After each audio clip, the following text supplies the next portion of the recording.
Hi, welcome to LSAT Freedom. Thinking about LSAT thinking, the LSAT in everyday life. This is a little tip session. We're going to go over some everyday sort of experiences and then try to tie that into thinking and analyzing things from a logical perspective. Brought to you by LSAT Freedom, the only LSAT test preparation course created exclusively by graduates of the Harvard Law School. All right, so you wake up in the morning, alarm goes off, you hit snooze or something, so you're running a little bit late, get out the door, then what happens? Well, sorry, you hit some traffic, so you're trying to get to the office, you're running late, you end up getting in about 20-30 minutes late. Fortunately for you, you have a supervisor who does not appreciate that. She says to you, "You're late again. You never get here on time." Now, it's true that you are not always on time, but you haven't been late every day. The supervisor, from the perspective of the LSAT, is wrong.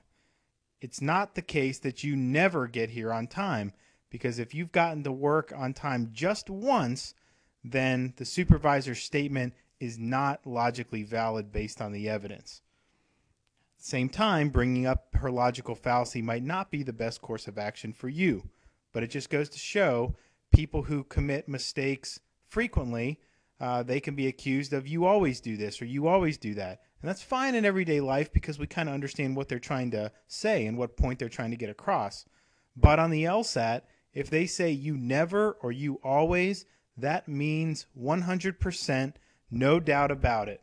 And that's just the way it's going to be. All right, so then you go out to lunch with some of your coworkers, and you get a nice big burrito that looks pretty good there. But then you sit down, and you like it, but you do remark to one of your coworkers that maybe you should be eating something a little bit healthier, like broccoli. Coworker responds, "Don't eat broccoli. It is bad for you. My cousin is a scientist, and he said so."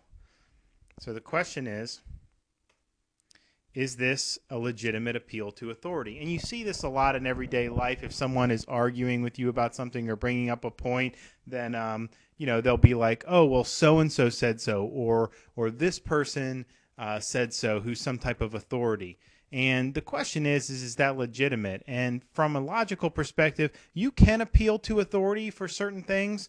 But in this instance, I mean, the cousin being a scientist, that may or may not have any basis on whether eating broccoli, that person would know whether eating broccoli is healthy or not. I mean, if it's somebody who's a geologist, what authority would they have to really offer an opinion on that? Now, it could be somebody who's got a science background as like a nutritionist or something, and then you could weave in some type of appeal to authority like that in an argument. It could be legitimate. But here in this situation, it's just saying my cousin's a scientist, he said so, therefore broccoli's bad for you. That's not going to be a good argument. All right, after a long day's work, you come back, you sit in front of the big screen TV, and then you decide to turn on some type of news-related show. So you have a couple people who are debating like politics or something. So you have a hack from one party, Hack 1, that says, "The last time our party was in control of Congress, more than 5 million jobs were created. That's what we need again in this country." And then Hack 2 responds, "No, your party took control on the heels of the last major expansion, which was initiated under our party. 6 million jobs were created in the first 9 months of your party's tenure. These jobs were created because of us. You guys lost 1 million jobs." In other words, the Hack 2 is saying that there were 6 million jobs created in the first 9 months.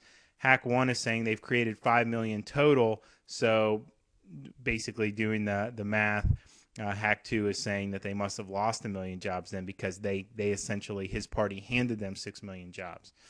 So the question is, are these arguments logically persuasive? And this is a typical issue that you'll see on the LSAT with correlation versus causation. Almost all these arguments, if you watch like a cable news talk show or something, it's, "Well, you guys were in charge and this happened. You guys were in charge and that happened." And in and of itself, that is not going to fly on the LSAT.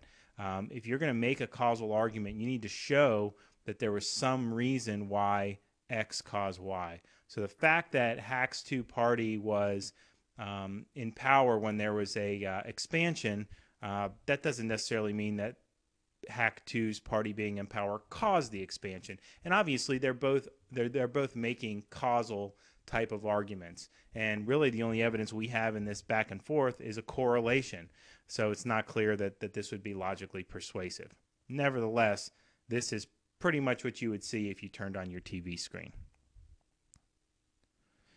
All right, well, remember, it's fine to look at everyday life through the lens of the LSAT for the purposes of learning the principles tested on the exam, and it can help you start to think about the way that the test makers look at the world and the way that they insist on logical rigidity, and that's fine.